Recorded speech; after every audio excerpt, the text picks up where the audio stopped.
Beauté image, le meilleur des paris,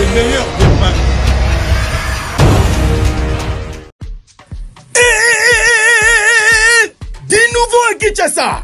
Bontu nangai nini Maison événementielle. Maison Kenji Sono Oyo. Et yena ba matosi ya solo pona ba production na bino, ba concert public, ba campagne d'évangélisation, pena ba meeting na bino, ko hésiter na ote, ko contacter Maison Kenji Sono Oyo. Et tiens matosi Oyo na disposition na bino. Bote la bino moko table mixeur, mesure ya 2,40 m. Et bon côté à lumière et mama mounoué, ate hôtel à 500 mètres. Oko mona mutaza na podium. Na Kinshasa, bazaka kabango moko mutu, bazala ba lumière oyo. Bontu nanga eza wapio. Na avenue la Libération, ex-24 novembre, na commune ya Ngiringiri, en face, ya bureau du quartier ya Bandal Molar, boza mobimba wana. Soit, bo contacter la ba numéro oyo. Bino bo organizaka, ba campagne d'évangélisation, ba meeting, ba concert live, na ba stade, bo hésiter ko contacter Maison événementielle Kenji Sono Oyo. Et yena ba matosi ya solo, ba instrument ya haute qualité, boye ba pebo kangake. Maison événementielle Kenji Sono et ça peut consommer ba vente. Ya ba instrument, pe lisusu, baza conformé, ba ingénieur de son. Yo mutosini sana izipa. Na ista, ko hésiter na yote, oza na théorie, yaka qu'on soit pratique, awa. Et yo kanie! Si, namira ba voisin. Sarkanda, la charité bien ordonnée commence par soi-même. La Bible dit, tu aimeras ton prochain comme toi-même. Si tu veux donner, sans amour ça ne sert à rien.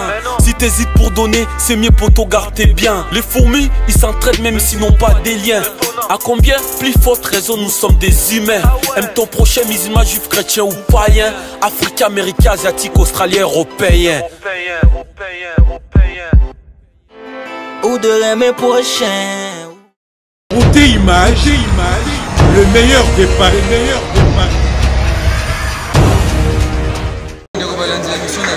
awa na église ya évangéliste Kizamina Kibila, évangéliste international wa pesika toye pour na conférence de presse kwa azosala boyebi mbutu toza mikolo na makambo église de réveil le elibso mbutu ba pasteur ba komiko tshela na ba poison ba pasteur ba komina ba tiraillement ko wela na ba poste tozasko awa toyoka kike évangéliste walesa lobaki ba tsheli poison. Nani a télé poison, selon les témoignages, il y a une TV qui dit Mina, il la mutatina qui va télé poison. Dans l'université, le professeur Edi Mwanzo, un des grands professeurs de Namboka Oyo, il est revenu. Dans ma campagne, il y a mais bino naba journaliste.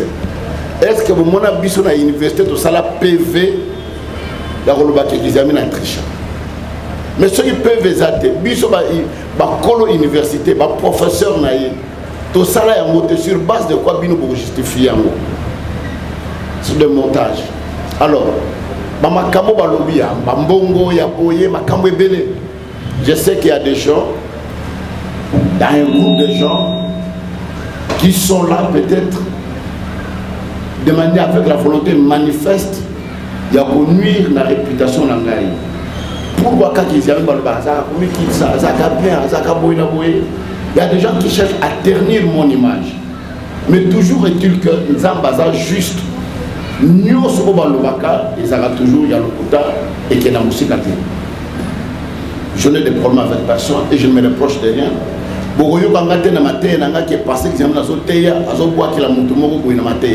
Jamais.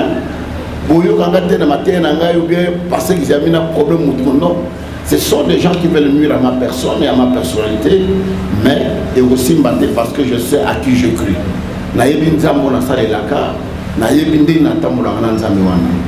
Et question de Yasuka, pourquoi n'a porté plainte? Je n'ai pas porté plainte pour une seule chose, le pardon est une puissance qui libère. Ce qui, pour la prochaine fois, et continuer, là j'irai. Parce que pour la bataille, pour ce que je na bino loba. Abo moi de pasteur ngo, lobe za pasteur songo na fulani na tribunal. Le loko pasteur qui amène na pakala. Alors pour comprendre les passes qu'on a senti dans mon thème na ngati. Nous devons ressentir à côté. Je suis père de famille, j'ai une grande responsabilité, j'ai un grand ministère. Au dernier image à me donner, et ça facilité. Mais en tout cela, que Dieu le pardonne, il est juste. Voilà tout ce que je peux répondre. Comment vous faites pour que finalement ces genres d'histoires ne se répètent plus? Le RC aujourd'hui est militaire, mais au niveau du HCR, qu'est-ce que vous faites? Parce qu'aujourd'hui, il y a un fait, et demain, on va retrouver encore un autre fait. Quelle tâche la base? Souffre d'une maladie, de manque de formation. Un des 4 matins, quelqu'un se réveille, se proclame pasteur, bishop, archibishop, archipape, ainsi de suite. Et toutes ces choses font que d'autant que Seigneur l'amité. Ceci n'a plus d'aller que l'État a pour réguler vraiment fonctionnement, organiser le fonctionnement de l'église de réveil la 4 parce que nous sommes en train de partir des mal en pire. Voilà pourquoi la seule chose c'est ça. Et au niveau du Haut Conseil, l'église nous en a cadre au Conseil. Tu ne peux pas sanctionner quelqu'un qui ne fait pas membre de votre corporation. Ou sanctionner en se référant à quel article de votre statut dans lequel il ne se retrouve pas. D'où nous devons faire un effort de réguler l'église Nabiso. Merci. Allez, moi, quand de mon côté, c'est qui n'a fait, oh, le lot est salarié, va monter pour mon contre eux, et puis va pasteur, va zéber pour la nuit, va qu'il y ait le temps à travailler. Merci. La première des choses, c'est que nous avons 4 namboka, nous avons une occupation, nous avons une organisation. Nous avons une 2015, en 2016, nous avons 9 mois na poto. Nous avons Zungi. Nazaki pris na 4 na musala. Et tant on a travaillé na zone sous et na eu kofa na moi moketa on a bandé na zone sous université, mais na koum kofa na moi tam mingi awa na 4 na mboka. Mais ba passer belé peut tout na raté mutu mutu na musala na ye, ce ministère ezali ou bien pour exercer au Kénoté on doit bengi sur bien sur le pakala, mais tout kuta na ba réunion par sur réunion ezali, ya ba corporation na biso ndenge ezali. C'est un pasteur que je connais, et de 2, ce n'est pas Kaboundoualé qui m'a quitté de l'avoir empoisonné. Là, vous devez savoir, Kaboundoualé, c'était Moutalobi qui a tiré les poisons. Motonde, à qui koye bisaye, ne pasteur qui amène la personne à poison à Salanini, n'a tiré là. Donc, Kaboundoualé, ça là, il n'est pour rien. Hier, aïe, Obimisa passe naïe. Maintenant, quitte à lui, Kaboundoualé, c'est à Roland de la Moutouana parce que la date où il y a un se reconnaître à Kenya à Safari Beach, à Bimisa la photo, et ça le 5 décembre. Moutoua n'a pas au Ndimake, et ça qui n'a mois de décembre. Mais mois de décembre, on a un Kishasate. Pendant le mois de mai, 10 février, on a lundi, on a un Kishasate. Alors, qui t'a eu au Land de la Moutoua, aïe, Moutouenda solo, et ça n'a. Alors, rendre mon réalité, voilà, je pense que tout ce que je peux répondre. Pourquoi toujours passer Examina, je ne sais pas. Je ne sais pas. Depuis un certain moment, il y a ça, la campagne, il y a Sila Naye, mais il y a une campagne qui coûtera combien. Voilà pourquoi il y a une campagne. Au Koui, il y a la campagne à stade dans moins de $300 000. Au Sala Ngote. Sauf aux médias, la publicité, au Sala l'affiche, aux yeux stade, l'instrument, le panneau, la banderole, au laisse à l'intercesseur, mine, ma kamoutou, non soit moins de 300 000 na Kinshasa au la campagne à stade. Et pendant que moi je m'engage à faire des campagnes dans le stade, les autres étaient en train de construire. Les lobbies ne sont pas de médias, qui amènent à Tongate, au Monité, il y a la Kalabanga. Mais ils oublient que j'ai beaucoup dépensé, j'ai beaucoup investi dans 4 évangélisations. Maintenant, la campagne n'a pas de retour. Mais les gens me critiquent pour la Nini à la campagne. Non. Voilà, je pense que je n'ai pas de point avec quelqu'un, je suis serré avec moi-même. Ok, merci. Donc, grâce, Samo Malam, Bernetel RPGA. Bonjour, monsieur. Bonjour. Je vous salue. Merci. En fait, je suis grâce au de la télévision Samo Malam. Ma question est celle-ci. Vous savez fait la politique. Alors, est-ce qu'avez-vous eu le temps de revoir le parcours Nayo et tout, la politique? Parce que, ça peut-être ma raison de ça, que le parcours on a frustré qui va d'une manière ou d'une autre pour que les lots, pasteur, c'est pas que dans votre parcours politique, vous avez eu à frustrer de gens et tout ce qu'on va dire, et là on a pu faire ça, peut-être dire qu'on peut épater. Merci, c'est une très bonne question. Dans la science politique, peut-être aux accords maternelle, dans la ici. J'ai terminé en 1997 l'université. C'est à peine qu'il serait parti encore dans l'université. En politique, tout est possible. Parce qu'on a interpellé le ministre Moko Boye par rapport à ma Kambouna Yazosala. J'ai dit à interpeller beaucoup de ministres quand j'étais au Parlement. Quoique,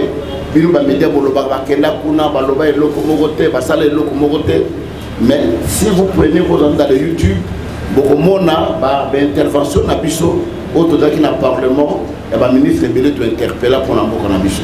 Je ne sais pas. Moi-même, je ne me reproche de rien. Véracité. Donc, j'aime être vertique dans ma Kambounanga. Na linga okine gauche droite te na linga na sincère na ngamoko pe ba combine ya boye na linga ngote même au tchembon place wana je vous l'ai dit plusieurs fois le parlement va passer biso moment pour changer la constitution tous les députés ont pu avoir cet argent j'étais le seul à boye mbongo parce que j'avais voté non pe na boya na mbongo tchaka pour le bela ngote parce que vous étiez dans la salle ce jour-là pour le bela ngote qui est passé ils avaient laissé lever pour dire non et il a refusé même des primes qu'on leur a accordées. Voilà, je n'ai pas de problème avec quelqu'un. Merci. Merci beaucoup, évangéliste. Bonjour. Bonjour. J'aimerais bien que votre réponse soit en français parce que c'est oui, télévisé. Merci. Moi, je voulais juste savoir la vie de l'Église, votre lecture par rapport à l'Église corps du Christ aujourd'hui. Par là, j'aimerais bien savoir, est-ce que l'Église du Congo aujourd'hui est politisée ou bien elle est toujours apolitique? Parce que moi, j'ai tenu une émission avec l'évangéliste Sonny Kafuta qui a même déclaré que lorsqu'il a pris position par rapport à Ronsard Malonga. Et vous avez même eu à dire que Sonny Kafuta n'engageait pas toutes les églises et il ne pouvait pas engager les églises dans ces discussions-là. Alors j'aimerais bien savoir, aujourd'hui l'église du Congo, elle est toujours apolitique ou elle est politisée? Merci.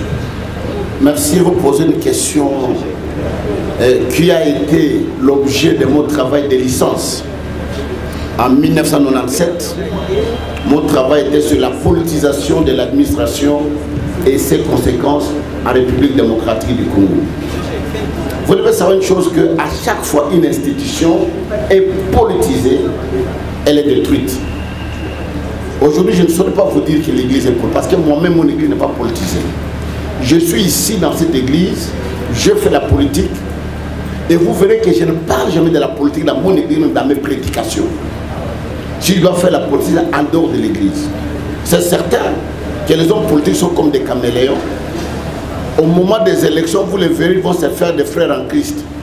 Ils viennent dans nos églises pour avoir des voix. Et il y a certains pasteurs qui sont des larbins, qui essayent de s'éclipser pour avoir quoi que ce soit et arriver à politiser l'église. Mais en réalité, l'église est apolitique, ne peut pas être politisée. Les gens de l'église peuvent faire la politique, mais l'église elle-même ne fait pas la politique. Voilà ce que je peux répondre sur celle-là. Ok, merci. Jean Mouyamba, quel boule? Évangéliste, bonjour. Bonjour. Naoti Bolanda, Marambo Tibolova Awadia, au accès au passeport, et na date au Barobi, qui est au Sultanana, Genoana, aux Aki na Kinshasa. Question d'enquête à Boeba, est-ce que le passeport pour la piscine à presse, pour la station OP, pas à Bande Bonabino, pour le potentiel na évangéliste à Kaboubalisa? Et que nous, on a la côté pas na Bango, on a eu il y a 2 jours passés. Et si oui, réaction na Bango na 4, il y a structure na Bino, il a pas gérer à faire. Merci. Je pense que dans le niveau de la structure na Bisso, les méga qui vont gérer, ce qui n'a pas c'est pour dénoncer l'insistance ya ndeko wana pe bandeko mosusu nazomona bareaction na ba YouTube ah lokuta wana makambo lokuta eza kaka kizami na mokuta komi akofuta ngo soki ete bana ne pe bakofuta ngo bana nanga bakofuta loko moko te parce que leur papa est juste, la preuve est là. Preuve oyo mutu moko ta ko réfuter yango. Mais je m'imagine un peu, devinez que la période où on a dans la ville à Kinshasa. Devinez que là, dans la passeport, témoigner que dans la kate. Mais quelqu'un qui te parle en face, en te regardant dans les yeux, qui te dit, pasteur, qu'ils amènent au Wanga, na te zali yo. Ngana yebio malam, naza mwana yolo, na kola na yolo, na yebio. Yo mutopia kanga poisson wana, na tchela kabundu alesa.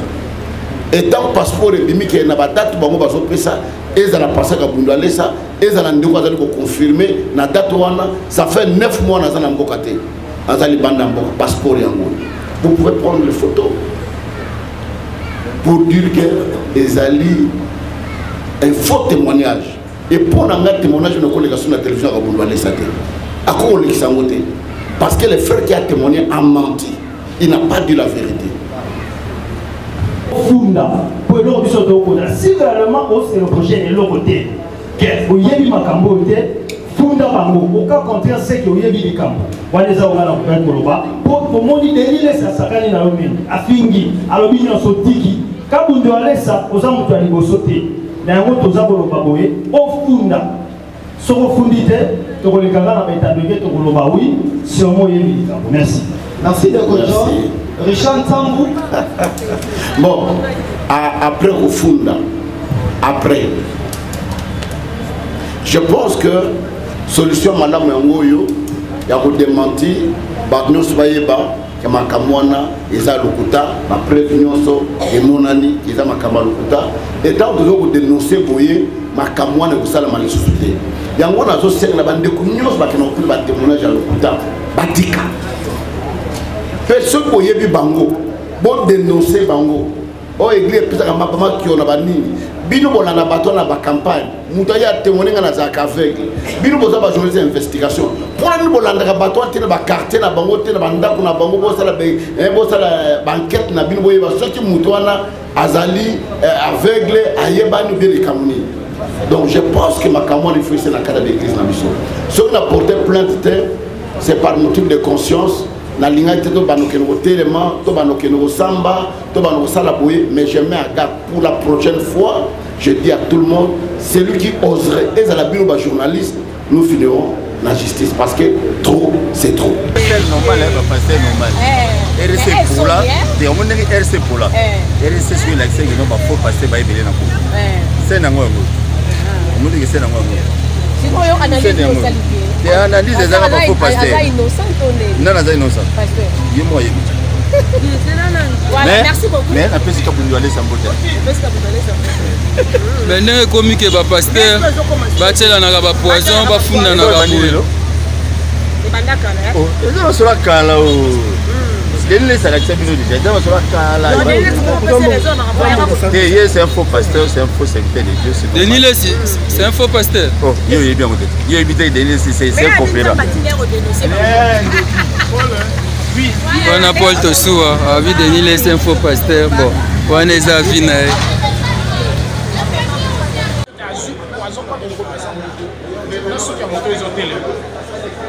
Ils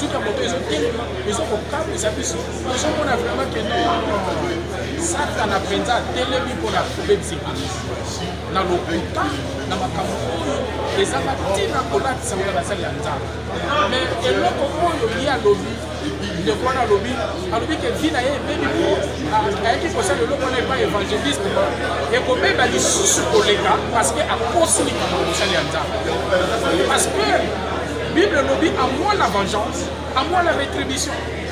Hein? Na misu ya batu toko ko pakola mafuta toko ko bomba, mais na misu nzambe loko bomba na raté. Bible lobby tout est à nu, rien n'est caché devant Dieu. Na tango tozo sala biloko ko Bible lobby ne touchez pas à mes oins et ne faites pas du mal à mes serviteurs. Mais les oyo serviteurs dans la passe. Alors là la kimate parce que na ndenge na azali moto te akoki ata mwana ekonim akoki ata kobeta mbata te. Beauté Image, le meilleur de Paris. Le spécialiste de l'événementiel. Pour la réalisation de vos reportages, photos, vidéos, la couverture de vos événements, mariage, anniversaire, baptême, retrait de deuil ou autres circonstances festives, le service traiteur, location et décoration des salles, adressez-vous chez les professionnels. Beauté Image. Rendez-vous au 70 boulevard Anatole France, 93 200 à Saint-Denis, en région parisienne. Contactez votre partenaire de confiance au 0033 752 96 04 73.